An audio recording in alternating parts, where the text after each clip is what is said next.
नमस्कार, आप देख रहे हैं केडी न्यूज। केडी न्यूज में आपका स्वागत है।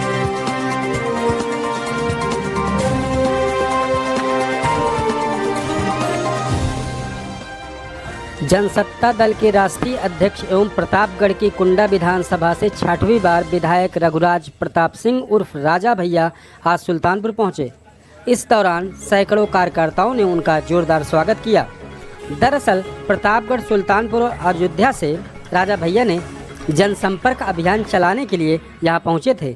इस दौरान राजा भैया ने कहा कि पार्टी की इकाइयों को सक्रिय करना उनकी प्राथमिकता है।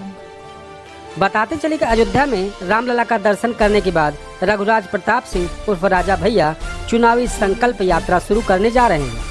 प्रतापगढ़ से अयोध्या जाते समय आज दोपहर उनका काफिला सुल्तानपुर पहुंचा। सैकड़ों कार्यकर्ताओं ने उनका जोरदार स्वागत किया, जिसके बाद वे 400 केबी गेस्ट हाउस पहुंचे, जहां मीडिया से रूबरू हुए।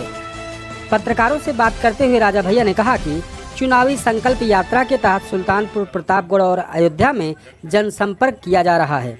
उन्होंने कहा कि जनसत्ता दल की पहली प्राथमिकता पार्टी की इकाइयों को सक्रिय करना है। वहीं 2022 के चुनाव में किसी दल से गठबंधन के सवाल पर राजा भैया ने कहा, अभी तक इस मामले में किसी भी राजनेता या दल के साथ बात नहीं हुई है। उन्होंने कहा कि हम चिन्हित सीटों पर चुनाव जीतने के लिए ही लड़ेंगे। फिलहाल 100 से ज़्यादा सीटों पर उनके कार्यकर्ता पूरी तन्मयता से लगे हुए हैं। आपका जो प्रश्न था कि अयोध्या क्यों जा रहे हैं,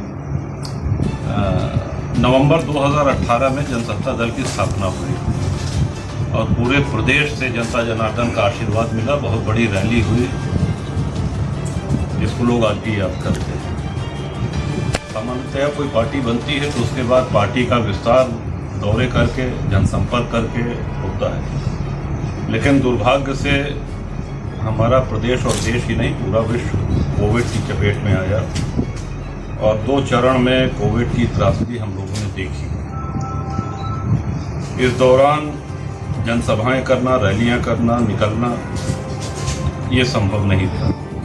अब चूंकि उस महामारी से निजात मिली है,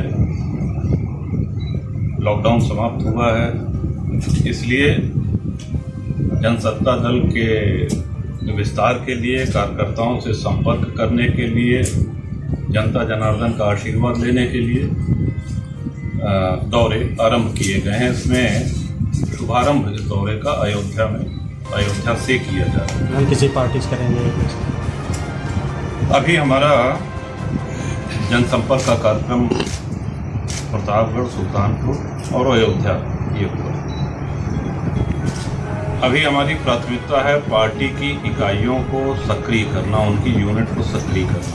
गठबंधन पे जो प्रश्न आपने पूछा, जैसे ही कोई बात होगी किसी भी दल से तो आप लोगों को अवश्य अवगत कराएंगे। फिलहाल किसी भी दल से, किसी भी राजनेता से इस विषय में कोई वार्ता नहीं।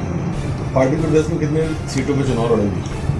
पार्टी जितने पे लड़ेगी, जीतने के लिए लड़ेगी। जहां प्रत्याशियों की मजबूत स्थिति होगी वहां पे लड़ेगी।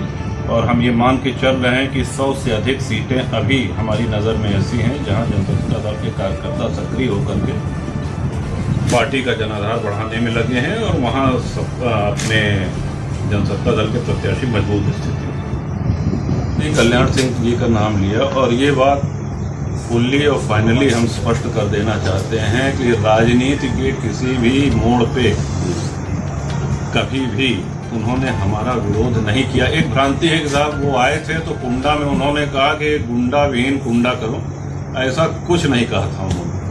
उस समय मोबाइल नहीं हुआ करते थे, रिकॉर्डिंग नहीं होती थी, लेकिन अगर कहीं होगी उसकी रिकॉर्डिंग तो आप देखें, कभी कोई ऐसा शब्द ही नहीं कहा, कभी नहीं कहा। और उनका स्नेह अब वो नहीं है इस दुनिया में, लेकिन उनका स्नेह बराबर मिलता रहा हमको। पहली बार मंत्रिमंडल में उन्होंने ही अवसर दिया और अपने मंत्रिमंडल में मंत्री बनाया, सम्मान किया। तो ये एक भ्रम पता नहीं कहाँ से पैदा हुआ कि साहब उन्होंने विरोध किया, जबकि उनका स्नेह, उनका आशीर्वाद सदैव रहता है। आप देख रहे हैं केडी न्यूज।